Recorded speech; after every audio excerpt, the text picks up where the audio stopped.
We all have a story to tell. Some are just beginning, others have been unfolding for years. Welcome to the Shaman Stories Podcast. Each week, I sit down with guests to explore their journeys into spirit, the challenges, awakenings, and the moments that shaped who they are today. So take a breath, settle in, and join me as we uncover the stories that lead us back to our true selves. All right. Welcome back to the Shaman Stories Podcast. My name is Jeremy Chimvert, and today's guest is Jon-Paul Crimi, a breathwork pioneer known for his no-filter East Coast edge and grounded, results-driven approach to transformation. With over 15 years of experience, he's helped make breathwork practical, powerful, and accessible for everyday people. Thanks for being here, man. Thanks for having me, Jeremy. And before I get further into it, I did take one of your breathwork classes too, and I do like the way it's not so structured in a way that makes it boring. Like, you really do engage with your people, and I found that, very fun to try to do the work. Sometimes it was, when I didn't know something, I'm like, all right, what am I supposed to do? But other than that, it was a good course. I enjoyed it. I appreciate you saying that. Thank you. I always say, like, I'm not for everybody. I'm not everybody's breathwork cup of tea, because I'm pretty intense about it and I push the energy pretty hard. And some people don't like that. And other people are like, yeah, that's exactly what I need, because breathwork, it makes me want to stop at a certain point, or I get tired and I need some guy yelling at me going, you've done harder shit in your life than lay on the floor and breathe. Come on, Jeremy, you're tougher than this. You can do this, So some people really appreciate the motivational aspect that I bring to it. And I think the other thing that I bring to it that's unique is I get vulnerable usually at some point in the class, and I open my heart up, and I believe what comes from the heart goes to the heart.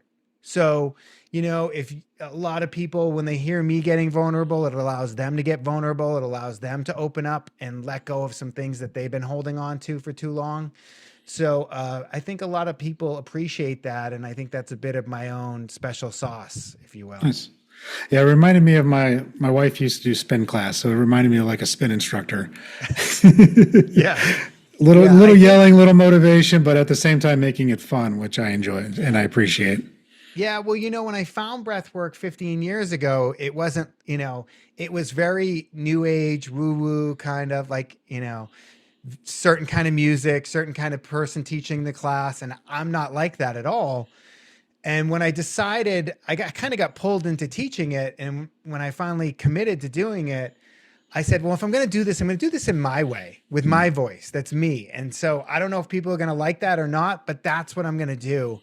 And it turned out people really resonated with that. If people like my music, people like my style. And I got really big classes pretty fast.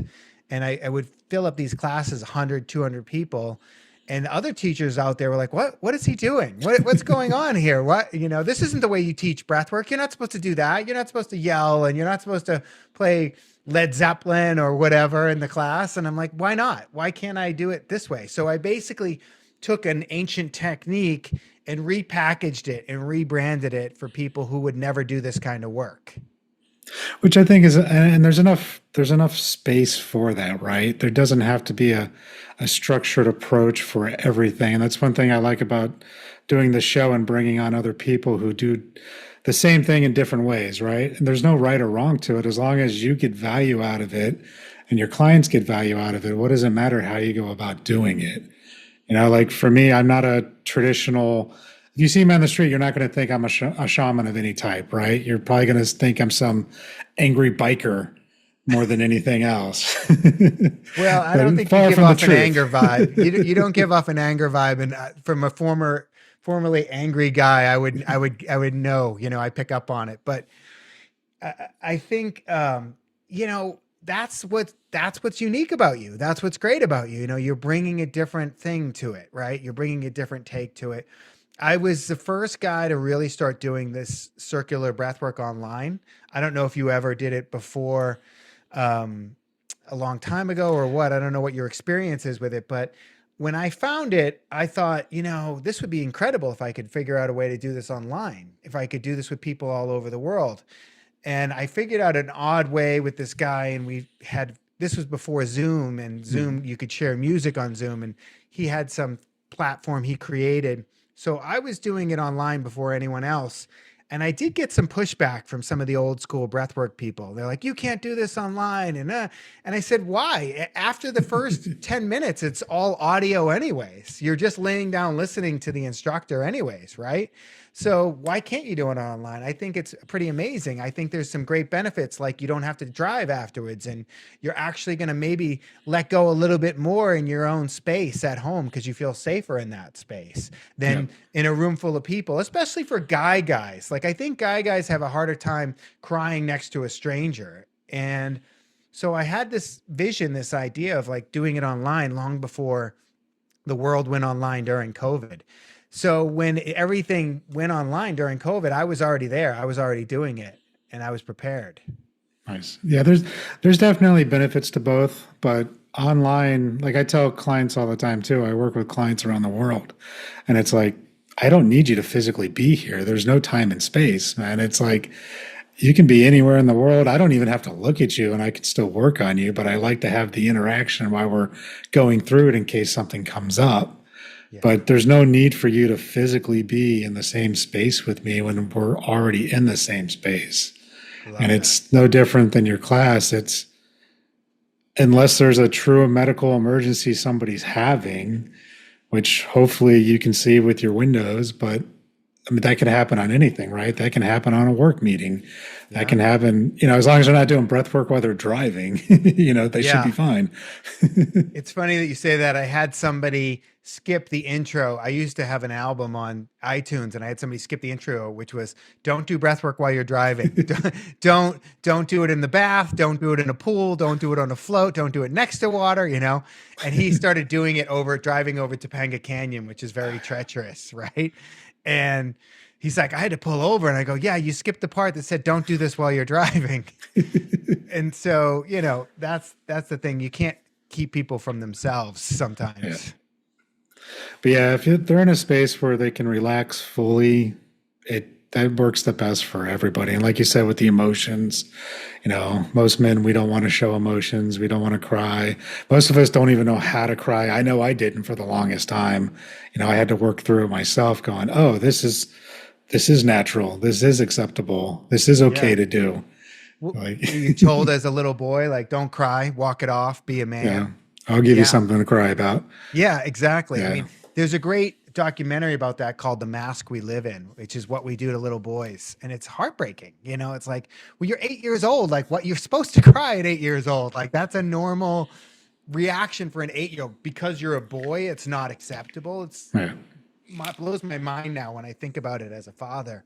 And so, that's what happens. And we force boys especially to stuff down their emotions and keep them inside. And that's why their suicide rates are higher in men, I think.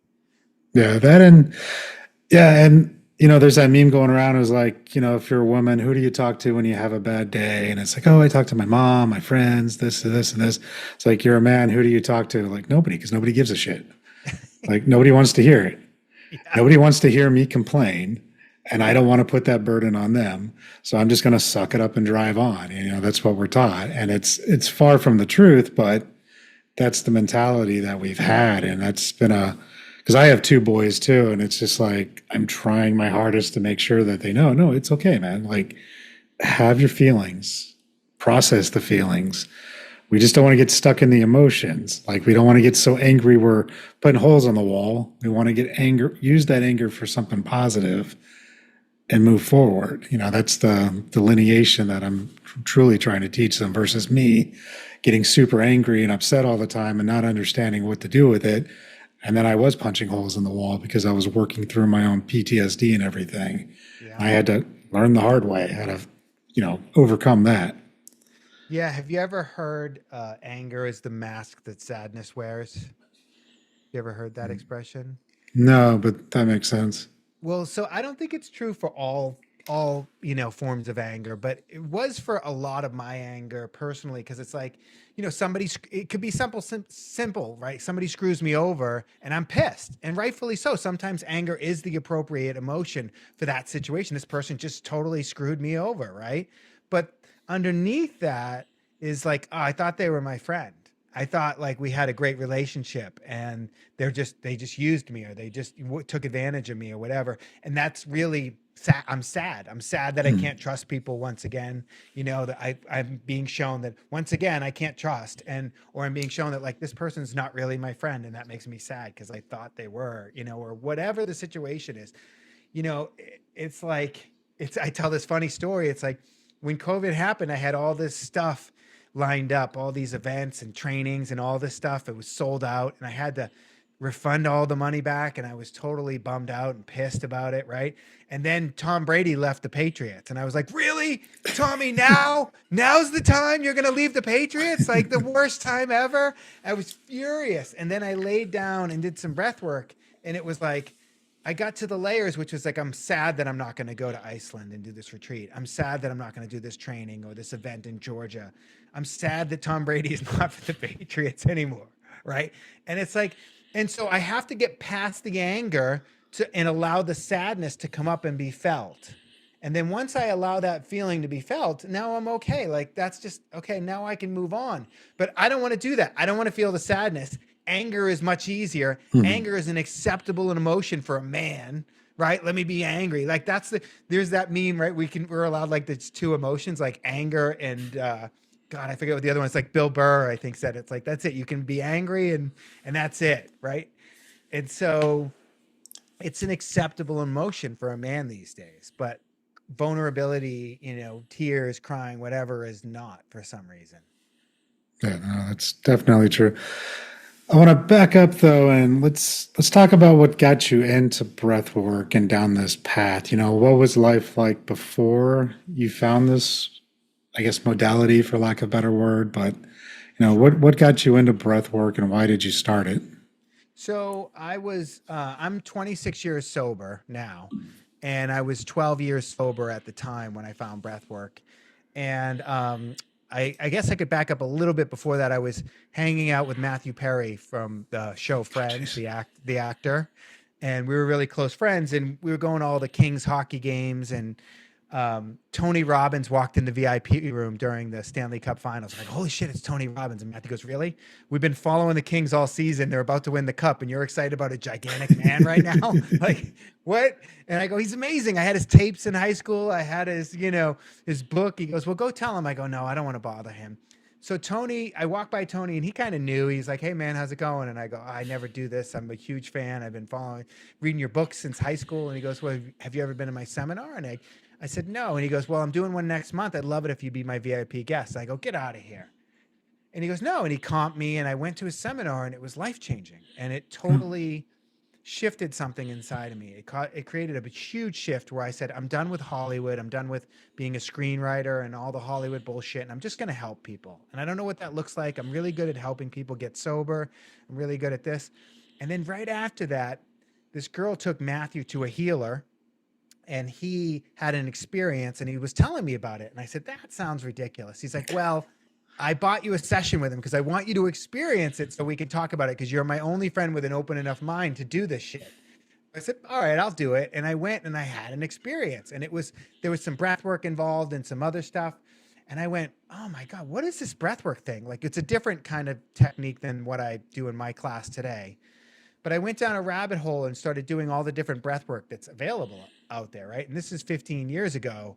And so it was all very new agey, all very woo-woo and, different things. And I'm from Boston. I'm from the South Shore of Boston, Massachusetts, right? So I'm like going to these classes, and they're talking about spirit animals and, all this. You're in my world and, right now. yeah, I know. And I hope I don't offend at any point. No, but, it's fine. I've done all the things now at this point, because I went down that rabbit hole. I was like, what else is out there, right? And so someone once told me I'm kind of like the bridge between that world and like, East Coast guy, right? Like I'm a great bridge in between. So I had this experience with this guy, and it was life-changing. And I just started doing all these different types of breath work. And then I took Matthew through this one type of breath work that I teach now. And he's like, this is amazing. And he came to my first class, and it was like 12 people or something. He goes, "This is your gift. This is what you're supposed to do." And I'm like, I still wanted a TV show at the time. I don't think I want to be the breathwork guy. Like, and then he came to a class like 2 or 3 years later that was sold out with like 150 people. And he's like, I told you this was your gift. And, he really encouraged it and was like, this is what you're supposed to do. Like, you're supposed to help people. You're really good at it. And it all makes sense now looking back. That's what they say when you finally find what you're supposed to do. It all makes sense. Like everything I did in my life that didn't work out or that worked out for a time makes me really good at this thing that I do today, right? Whether it's being a personal trainer or that I was a screenwriter for a long time or an actor, or all these different things go into my class. They go into the teacher training. I teach other people how to teach breath work, how to lead others through one-on-one sessions and couple sessions and group sessions and classes. So I certify people. I've certified over 3,000 people in the last 9 years. And all the things I've done in my life made me really good at, teaching other people how to do this. It all makes sense now. So I got into it through that path. And my goal was to do it in a way that nobody else was doing it, that was real and authentic to me, that felt good to me. And so people will meet me out in the world and I'm kind of edgy still. I'm a lot happier. And they'll go, "What, so you're like a breathwork teacher? Like, I don't get it." I'm like, "Well, come to the class and just try it and see what it's like." I think it's one of the best versions of me when I'm doing that class. I feel like I'm channeling something. And that's a word I would have never said, a certain number of years ago, that I'm channeling something. I would have never said that about myself. But I feel connected to my source. I feel connected to a higher power, to God, whatever you want to call it, when I'm doing my class. And I feel different after the class. I feel amazing, just as amazing after I do the class as if I did the breath work myself. And my students, get that too. They'll lead a class or a session and they go, "I feel so good. I'm helping someone and I'm connected to something." I go, "Yeah, when you're in your purpose, when you're doing good work, when you're doing, helping people out in the world, it fills you up. It gives you fulfillment. It gives you purpose, right? You do the work." So that's what people are surprised by when they start leading others in this breath work, is that, "Oh, holy shit, I have purpose. I have fulfillment." I'm like, yeah, focus on that. Focus on helping as many people as you can, changing their lives. And the money is a byproduct. The money isn't the goal. How many lives can I change with this incredible breath work is always the question I ask myself. How can I transform more people's lives? Not how do I make more money? That will come. That's fine. And at this point, I don't even really need it. It's like, for me, it's just about changing lives at this point. Nice. No, that's beautiful. And yeah, it's what you're saying in the shamanic realm, when we're doing a drum circle or working on a client, we want to call what's be called the hollow bone. Like, we're just this conduit for source to flow through us. We're not actually doing the work. We're just allowing spirit, source, God, insert here, and it just flows through us, and that does the work. And we're just kind of the tool to help it get done. Like, I don't even like to say I heal anybody. It's like, I'm not healing you. I'm removing things out of your field. Source, spirit's telling me what to look for, what to take care of, and then you do the rest, because it's your energy at that point. It's not even me. I'm not adding something special into the mix. I'm just removing what's blocking you and what's holding you back. And that's the same, I think, with the breath work, is you're helping them get centered, grounded, letting their own energy start to flow within them. 100%. I couldn't agree more. And I think that's also a great way to keep yourself grounded and your ego right-sized, right? So, because I like to say it's not me doing it. It's the breath work doing it. You're doing it with the breath work. I'm just shining the light on the rocks, like the lighthouse. And but I've seen a lot of people think it's them, and their ego starts to get out of control. And that's a dangerous kind of road to start to travel down. I think, like, I'm the one doing the healing. I'm the one changing all these lives in the room. Like, no. I'm just a guide showing you how to use your breath. You're healing yourself. You're doing the work. Yeah, it's easy to let the ego jump in and be like, "Oh, see what you did? See what you did? Oh, look at this person. They're feeling great. They're giving you all these compliments and this and this." And it's like, but I didn't do anything. Like, you also have to just remember, like, I'm just here facilitating this session because I've been in sessions with clients and like I don't normally see spirits unless I'm in a session, right? And so I'm in a session, I'm working with them, and there's been a few times where like this ancestor spirit guide of that person shows up and they're just like, not there, stupid, over here, pointing at something different. And I'm like, oh, okay, let me focus my energy over here now and work on this. And it's exactly what that person needs. And so it's like, it's not me. I'm literally getting smacked upside the head, getting told no over here in that moment. So it's those kind of situations. I'm like, okay, it's not me doing anything. I'm just listening and letting spirit do whatever the hell it needs to do at this moment. I'm just facilitating the moment. Yeah, but you're keeping your ego and your clarity and your boundaries all right sized by doing that too, right? Like, because there are people who would be like, well, because I'm seeing the spirits, it's me, and Mhm. I'm amazing, and I'm a healer, and I'm all these things, and then they start to get out of control with it all, and it's a slippery slope, I think, and I think that's really smart that you're and yeah, it's not my ego is not my amigo, my buddy likes to say. And so, I've had people after my class like, "Oh, that was amazing. You changed my life." And that come to my trainings like, I've been doing breath work with you online for 2 years and it changed my life. And so I had that, you changed my life. I'm like, "You changed your life." Let's be clear. You changed your life. I just showed you the way to do it. I just gave you a Yeah. tool by which to use to change your own life, I have to keep it that way. Yeah, it's better for everybody involved because I'm similar story to yours. Like, this was not in my path. Like, I was never looking to do any of this stuff. I grew up in Maryland. That's as far east as, not Boston, but East Coast. And then my parents were ex-military, so I lived overseas. I work in IT. Like, spiritualism and shamanism was never on my bingo card. Like, doing a podcast about it was definitely never on my bingo card. Yeah. And so I think coming from those realities that we came from of we've seen what other quote unquote gurus do and act, even on the religious side with, the Catholic priest, and you got the guys with the jets and the big ass Yeah. stadium sold out shows. And it's like, I don't want to be that. I want to be realistic and just give people the tools they need. And, that's what you're doing. And I think that's important. And Thank then you. with that, I guess just in case somebody doesn't know watching this show, what are the benefits of doing breath work and how long does one really need to do it every day? Great question. So the first thing I think we'd have to establish is that breath work is an umbrella term, right? It's like saying fitness. You're like, I do fitness. You'd be like, well, what do you mean? Would you do CrossFit? Do you do Soul Cycle? Like, what kind of fitness do you do? Because there's so many different types of breath work out there, right? There's so many different modalities and different techniques. And then there's some people doing the same technique, but they're different branding around it. And so it Hmm. gets really confusing out there. So the type that I mainly focus on, I know them all, I've done them all, I like them all. I focus on circular breath work. It's also called conscious connected breathing.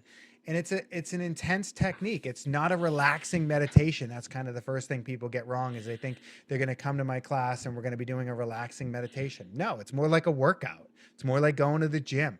We're going to breathe in this way that I show you through your mouth for 30 minutes. And people are like, wait, through your mouth? I thought you're supposed to breathe through your nose, right? And yes, you are supposed to breathe through your nose when you're sleeping, when you're walking, when you're doing most of life. But 30 minutes of circular breath work through the mouth to clear out your stress, your anxiety, your grief, your generational trauma, totally worth it, right? Totally worth it. So it's a very specific technique for emotional stuff to clear out this stuff out of our nervous system.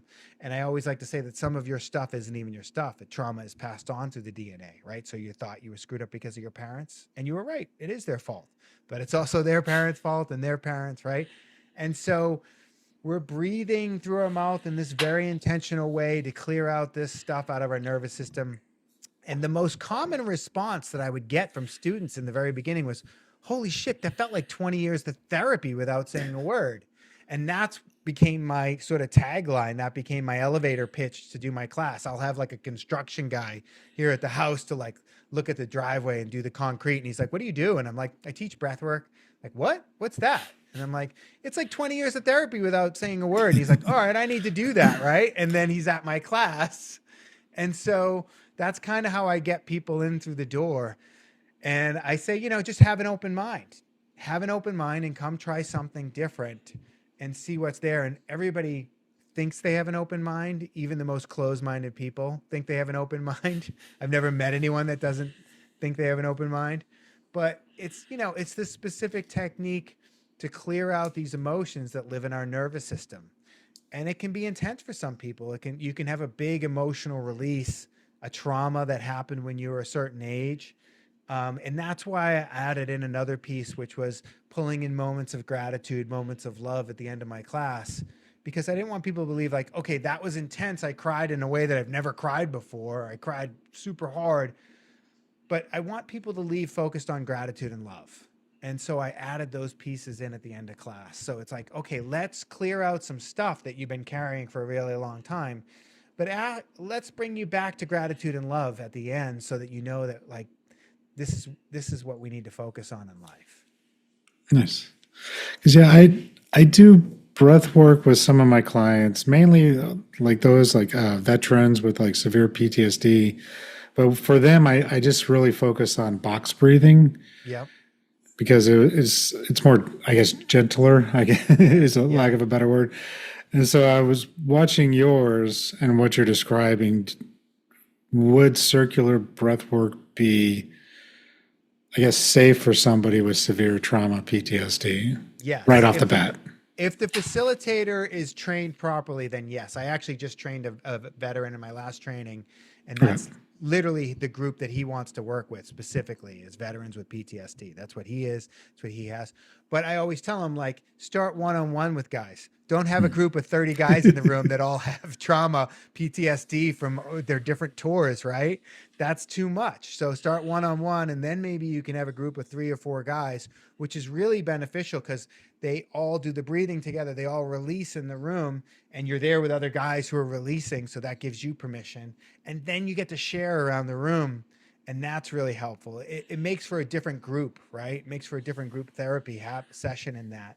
Yeah. And then you also build a bond with that group that's pretty amazing and support system. So it's really powerful. In fact, Johns Hopkins, the university, was doing a study of veterans with PTSD with circular breath work. And the results were pretty incredible. I can't quote them off the top of my head because my memory is a little shot. My youth days of doing too much acid and too much partying. But the results were incredible from the veterans with PTSD. So I actually highly recommend it. But I recommend doing it with a facilitator. It doesn't have to be me. Could be someone like you that's trained, by someone like me or someone else that knows what they're doing, and to start there. Yeah, perfect. Yeah, because that's always those kind of, I don't want to say those people, but people who have that kind of trauma, sometimes it can be a little hard for them, especially if things are coming up. Yeah. And I know safety is always the first concern. I had a woman come train with me because she specifically wanted to work with her husband, and I was like, well, you should have somebody else work with your husband because there's a dynamic there that's kind of a power dynamic, right? And she's like, no, I'm here to do this with my husband who has PTSD. I'm like, okay, and she did it with her husband afterwards and made a point to email me like, he's had tremendous results. And, that I was like, great, awesome. I don't know everything. I'm not, all knowing. Some people works well on like, I can't do sessions on my wife because of that power dynamic. And it's like, sometimes it's like things come up and I'm like, am I the one that caused this? I don't really know if I want to know. Yeah. My wife went to some of my classes when my classes were huge and they blew up. And she was sitting in the lobby, and so the woman next to her didn't know that she was my wife. And she's like, have you been to his class? He's amazing. And she's like, yeah, whatever. You don't have to deal with him at home. Like, Like, and I say that in my class, like, I'm not perfect. Just ask my wife, right? I'm like, I've helped thousands of people change their lives, but I'm not perfect. I'm a work in progress too. And I think that's important to point that out. Like, I'm Oh, yeah. not an enlightened, I'm not an enlightened guru in the hills in a loincloth. I'm a human being having a human experience. And sometimes I'm unskillful in my interactions with other people. And I mess up and I screw up and but I think I I'm really good at this thing that I do, and I love doing it. I love helping people. And I tell that to my students who learn from me. I'm like, you're not going to be perfect. You're going to make mistakes, and just know that it's okay. Nice. And with these, I guess, students, clients, people who come in to do your training, what kind of, I guess, I'm trying to think of the right way to word it, like some of the best transformational stories. I mean, I know it's good for like anxiety, depression, but has it ever helped somebody where you're just like, I did not see that coming? Yeah, I mean, there's been all God, there's millions of stories like that, but there have been some that I'm like, I don't know if I'm qualified for this. I had a woman come to me who was a badass in the military, high up, and I because I'm not going to say her name, I can tell the Yeah, yeah, story. no names, it's fine. Yeah, yeah, I'm not gonna. I can tell the story, but it was like she had accidentally killed someone on a bike who rode in front of her car, a young boy, and then she went to go stay with her friend after that happened, and her friend's husband sexually assaulted her, raped her, and so she had trauma stacked on top of trauma, and it was like layers and different things and all kinds of things there, right? And I was like, Jesus, okay, well, let's do the breath work and just see if this works for you, like. And we did a bunch of sessions together. She came to a bunch of classes, and she was so angry. And I'm like, yeah, I get it. Anger is the appropriate emotion. And then what's underneath that? And what's underneath that? And let's like see if we can get through those layers.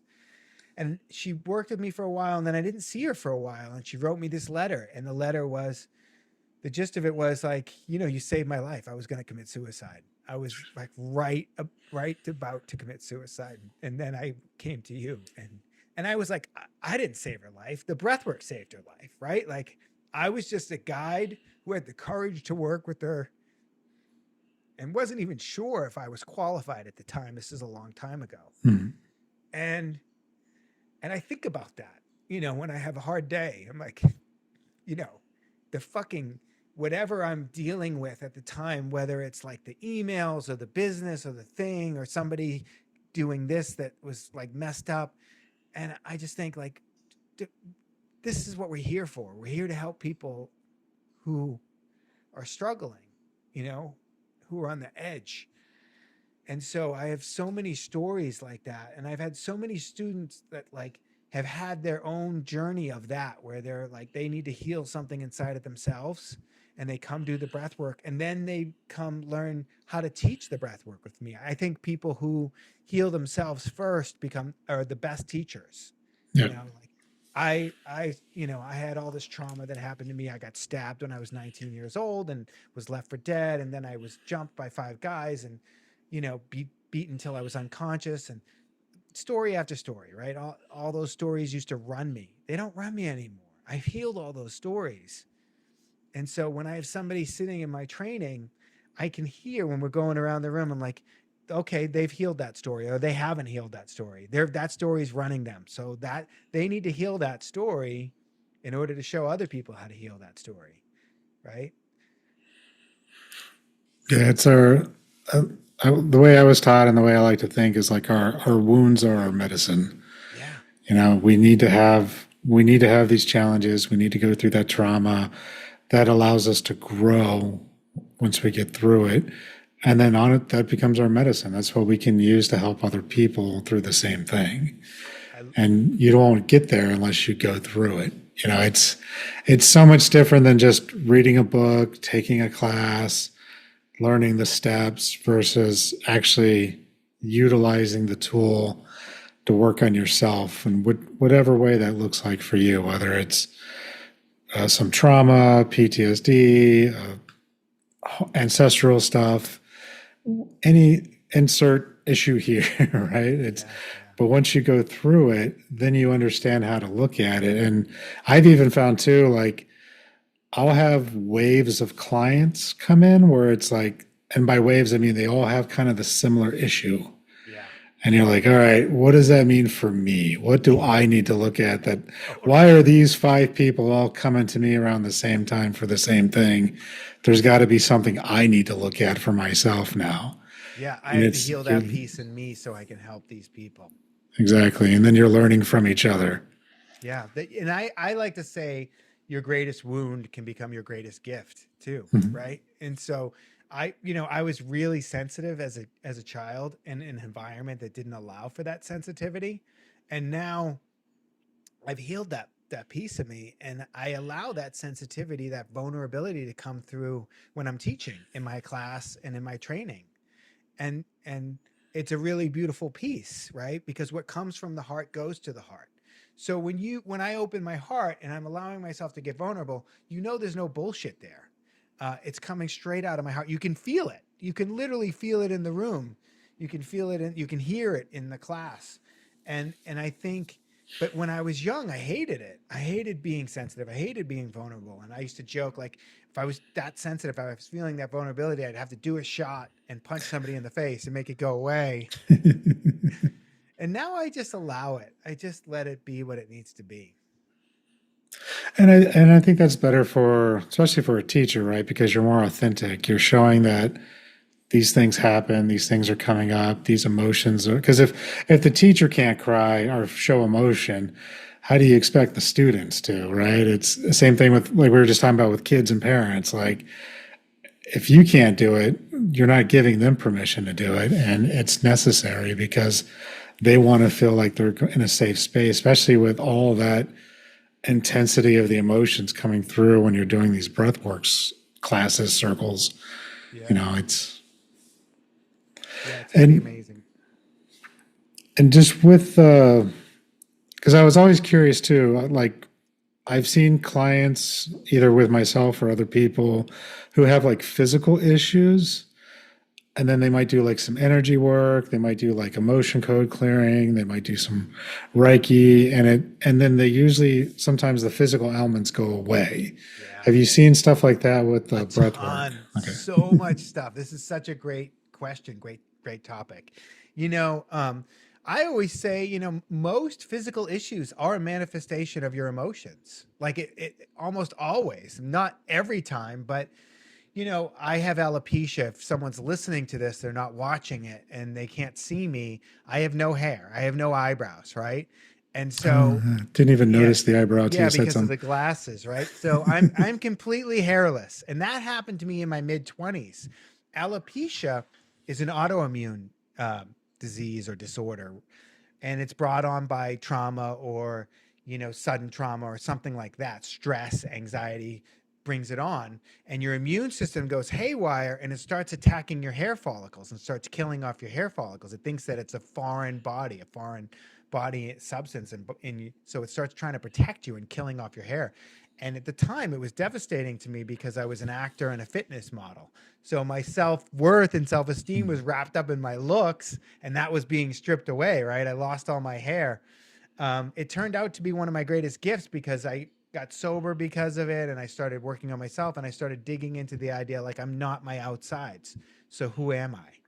But to get to the point, I tell people, like, if you don't think your emotions can affect your health, then go find my eyebrows. You know what I mean? Like, that's literally my emotions affecting my physical body. And I think most people can admit now that stress can cause heart attacks and heart disease and cancer and, all those kind of things. Anxiety can cause these problems in your body.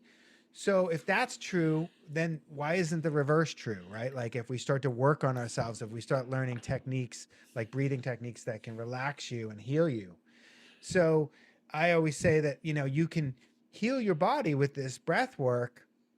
And I've seen people who come in with back issues, with digestive issues, right? So much, I think something like 67% or 70% of digestion issues or digestion is done through respiration.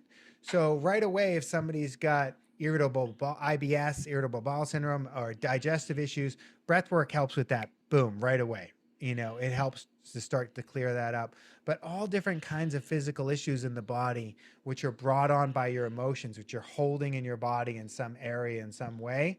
I literally tell people, like, let's breathe into your back. Let's breathe into your digestive system. Let's breathe into that area and send it some love and send it some healing. And I have seen just incredible things over the years of doing classes of people coming up and be like, oh my God, I had this issue with my throat for the last 15 years. And I did one class with you and it literally changed the issue in my throat. It's totally clear now. I don't have that cough, or my voice is different, or whatever. I've heard so many stories of people healing physical ailments, but I don't like to ever promote that. I like to have people just discover that for themselves. I tell Well, people, and you don't hey, want to promise it either, because no, everyone's I make different. No promises, but I just tell people, like, I promise you something's going to happen in this class. I don't know what it's going to be for you, because it's different for everybody and it's different every time you do it. So, like, I do a class on Sunday mornings on Zoom, 9 a.m. Pacific, 12 p.m. Eastern, and there's a 5-day replay for that class. So you can literally do the replay the next day or the day after. You can do the class 5 times and have a different experience by the same exact class, a recording of the same class. And people say that, like, people have been coming to me for years and years, and they're like, I'm still having different experiences every time I do this.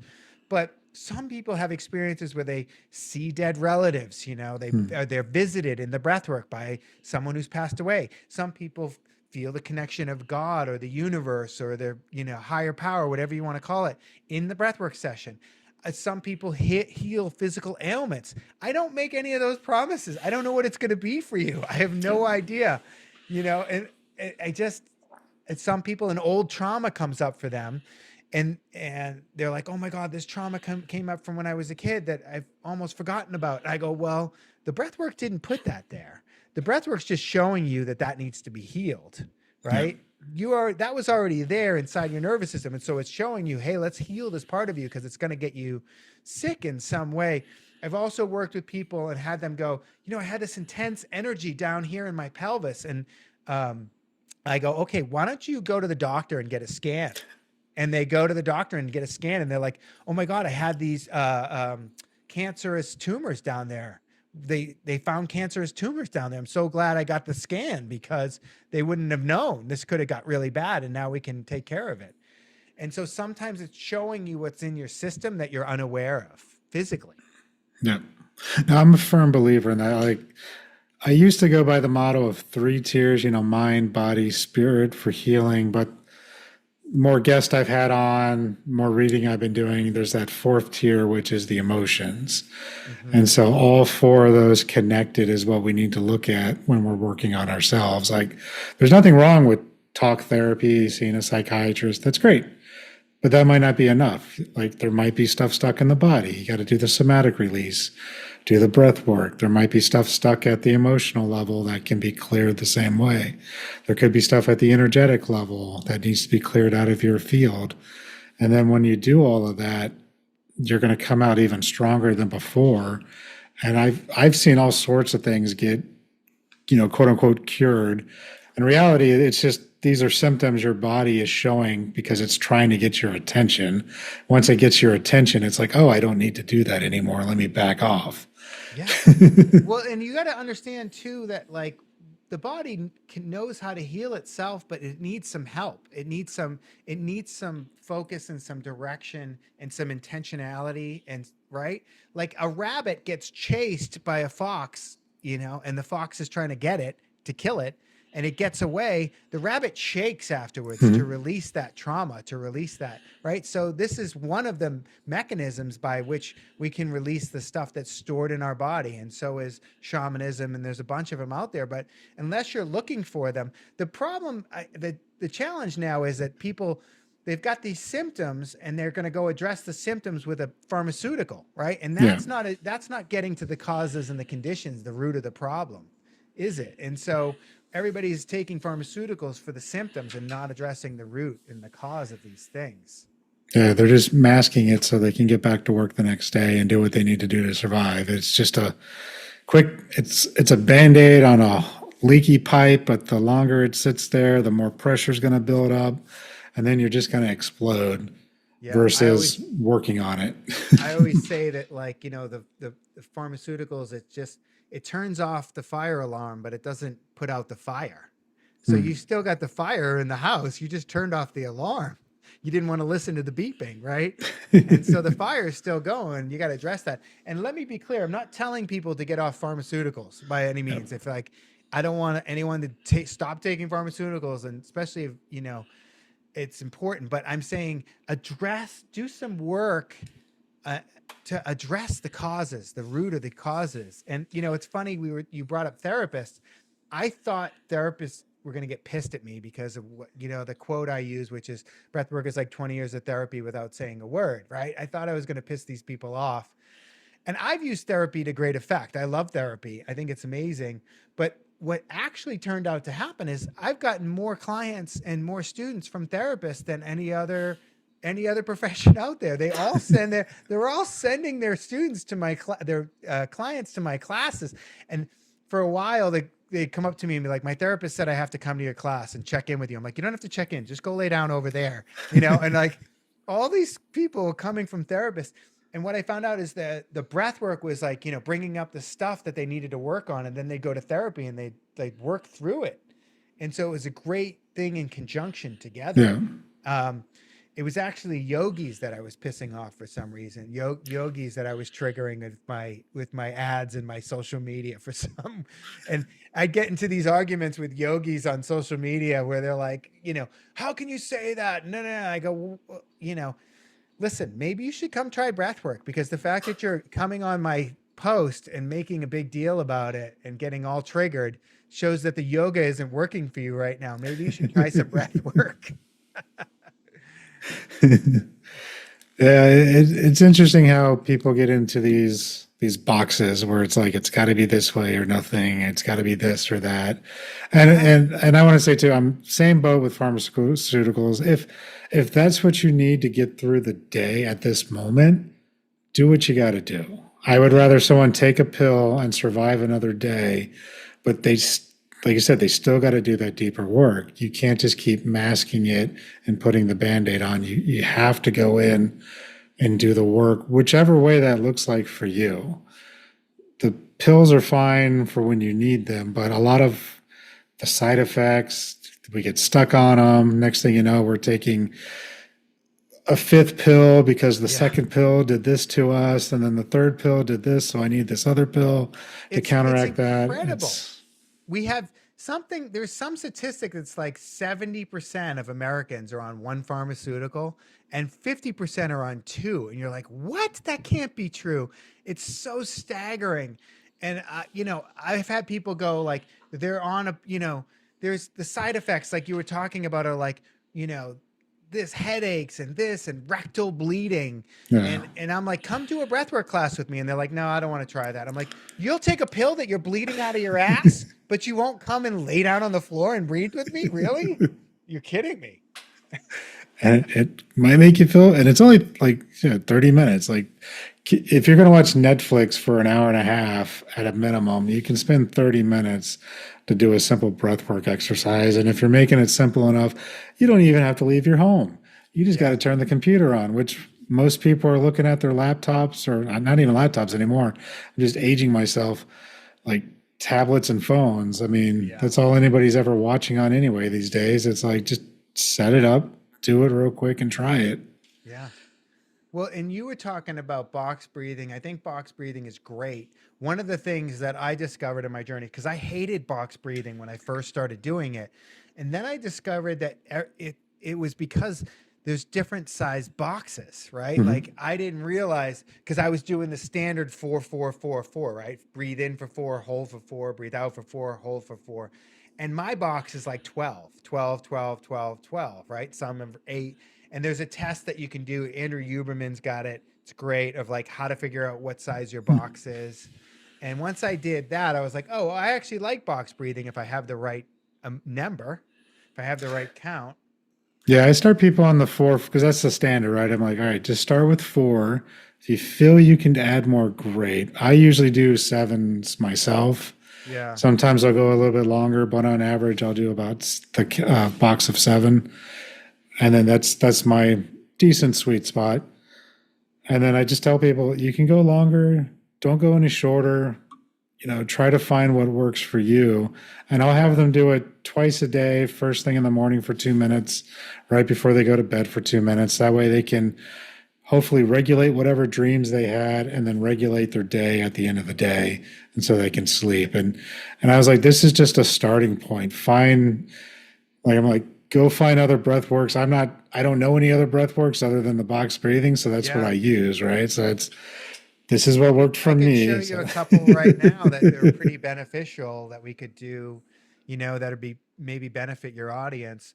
Okay. One of the ones I love, and I don't teach kids, but if I was going to teach it to kids, the way I would teach it is to tell them to smell the chocolate cake and blow Mm. out as many candles as you can. And when you say smell the chocolate cake, you want to inhale for like 4 seconds, 5 seconds. Don't get caught on the number. And then you're going to so you're inhaling in through your nose, smelling the chocolate cake, right? And then you're exhaling out of your mouth, blowing out the candles.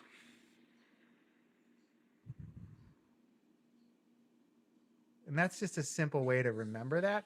But what that technique does is it puts you in your parasympathetic nervous system and it starts to calm you down. So when your kid is like crying and they got that gasping, right? They're not breathing. So you just say, close your mouth, inhale through your nose, smell the chocolate cake, blow out the candles, and you'll see them. You'll literally see them in front of your eyes. They're calming their nervous system Mm.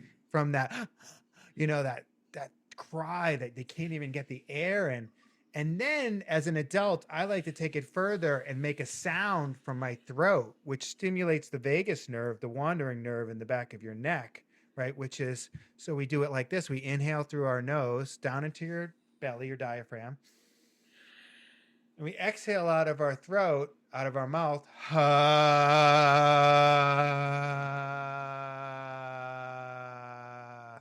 And if you did 5 of those, you'd feel your body start to calm down and relax. And I always joke, I do that on the plane without the noise. I do that on the plane if we start hitting turbulence. I do that in traffic if I'm getting stressed out. I try to do it before I say something stupid to my wife that I'm going to regret for the rest of the day. So that's a really simple, easy technique. One thing I would suggest to you too that you could check out is coherent breathing, which I teach in my trainings, which is 6 seconds in, 6 seconds out, in and out through the nose. And Yeah. you do that for a couple minutes and you're just smoothing out the inhales and the exhales. And there's a lot of studies out there on coherent breathing and calming the nervous system. And they say 5 minutes of it is better than half an hour of meditation. Nice. Yeah. Yeah, the chocolate cake one, I've heard that one be smell the flowers, Yes. blow out the candles. So I have heard that one. And then I saw in the class you did the breathing with the sound coming out, and it reminded me of the movie Anger Management, where he takes a deep breath and he's like, Musabra. Yeah, I have a t-shirt that says, when you're angry, take a deep breath and count to 10 and then throw a punch on 8. Nobody expects that. That is true too. Yeah, I try to have some fun with it all, because it can be heavy when we're talking about generational trauma and all these wounds and all this stuff. And and I have a good sense of humor and I'm able to lighten it up. And I think, that's important too. Nice. And I guess with that, before we start wrapping it up, I guess, is there anything somebody should be aware of before trying breath work? Is there any medical conditions they should be cautious of? Prescriptions, since we were talking about pharma. Yeah. It's a tricky road with the contraindications. There are contraindications for breath work. I have them on my website. There are things like, heart disease and bipolar that, you're not on meds and different things like that. So there's a whole list of contraindications. Pregnancy is one of them. And with that said, I've had every contraindication in a class and a training, right? The contraindications for breathwork come from holotropic breathwork, which is a lot more intense and a lot longer, right? in and out through the mouth. It's way faster. It's 3 hours long. Oh, geez. But we have to have that, or I have to have that, because we live in the most litigious country in the world and people sue. I do say, you know, I've been doing this for 15 years. I've never had anything bad happen to anyone in any of my classes. There are 0 reported incidences out there with anything bad happening. But like you were saying earlier, anything can happen at any time. You know, somebody could come to your class and fall down the stairs. You know, somebody could have a heart condition and they have a heart attack in your class, just like they would in a yoga class, or they would in the gym or wherever. Right. So I've never had anything like that, knock on wood, but you know, you have to, if you're not sure, ask your doctor, read the contraindications. You know, safety for me is always the first priority if someone's doing it safely.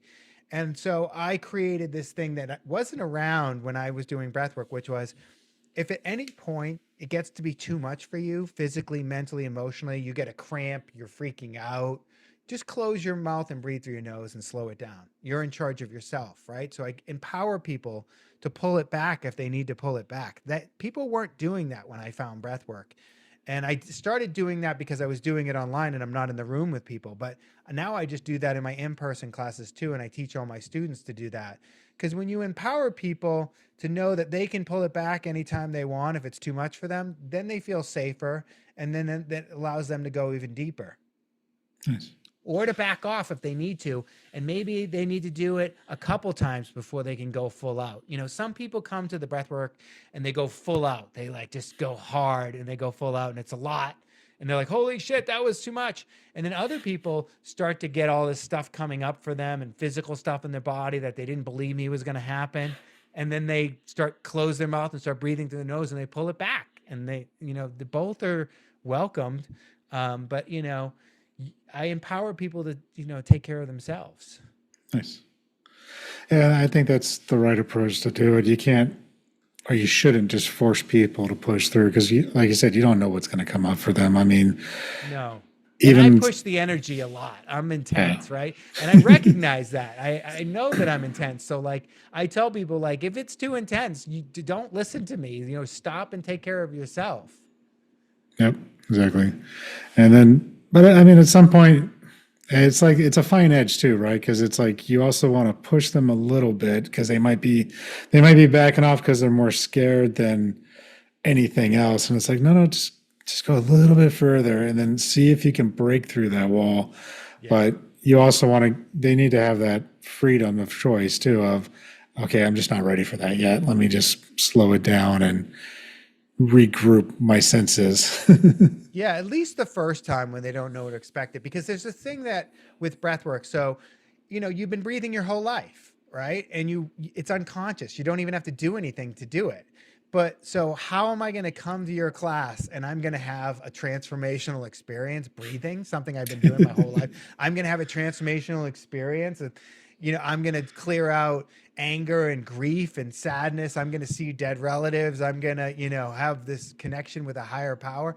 What? That they can't wrap their brain around that. They can't even understand that, how powerful it is.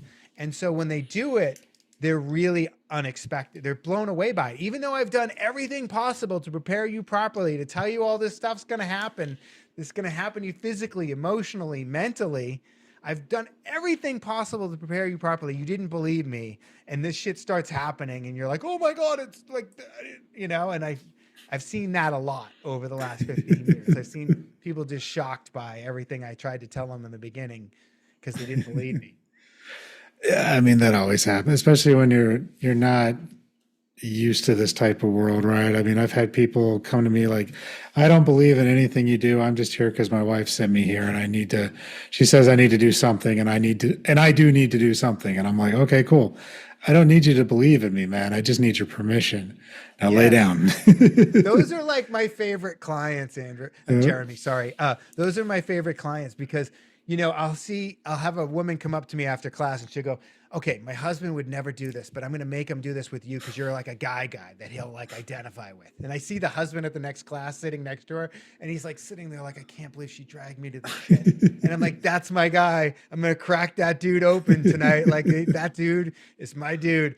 And then he comes up to me after the class and he's like, hey man, I didn't think this was going to be anything worthwhile. My wife made me come, but can I give you a hug? And he literally starts crying on me in the lobby. Like this was the most incredible thing. I let go of this trauma, this thing, whatever. And I'm like, yeah, man, like I'm glad you came. I'm glad you're here. Like, and when you do it again, you're going to be able to let go of even more that you didn't realize you were holding on to. Like, don't just stop at one, because some people will be one and done. Like, that was great. Yeah. Like, there's so many layers here for you to pull away to get to, right? But the unexpected guy who comes to my class is like one of my favorite clients to have, one of my favorite students. Like, because guys, we touched on this in the very beginning. Now we're full circle right back to it. Yep. We don't talk about our problems. We don't talk about our issues. We don't talk about the things that happen to us, or whatever. And then we do this some type of work, and it's like, holy shit! Like, I've been holding all this inside. I didn't realize that. Nice. And I think with that, that's going to be a full circle. So I think that's the perfect place to wrap it up with this one. But why don't you let people know again where they can find you? I'll make sure all the links are in the show notes. Are you still doing in-person classes as well as online? I do a few in-person classes, not that many. Like, I'm doing one in Santa Monica coming up. I do them in Bend, Oregon, where I live. I'm doing one in Eugene, Oregon. And I only do the in-person teacher training twice a year in California, in Calabasas. So I do that in like September and January. Those are kept small for a reason, but I have the trainings online as well. If somebody's interested in doing the teacher training, I have a bunch of courses online with Breathwork.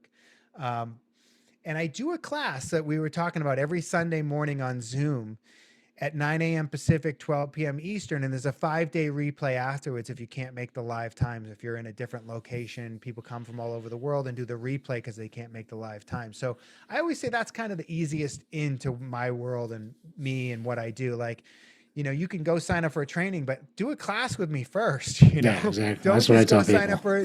I know. Don't just go buy it. I've had people do that. They just show up to the training and they're like, they've never done a class with me. I'm like, you don't even know what you're dealing with here. I'm not your normal guy, your breathwork guy. So it's it's $19 online your first time, and come do a class and show up and do the work and see what's there for you. Nice. Sweet. So yeah, I'll definitely put the links in the show notes for that. Oh, yeah. And the website is breathewithjp.com. BREATHE, breathe with WITHJP.com. A lot of people put breathwithjp.com. So, yeah, there'll be a link there. You can find it. But, yeah, come try a class. Thanks for having me on. Sweet. I appreciate it, man. Thank you for your time. Thank you. It was a great conversation today. Thank you for tuning in. Be sure to like, share, and subscribe. And if something our guests shared resonated with you, connect out to them. That's what these stories are here for. And if you're looking for deeper healing or support, you can always find me at pnwshamanichealing.com. See you in the next episode.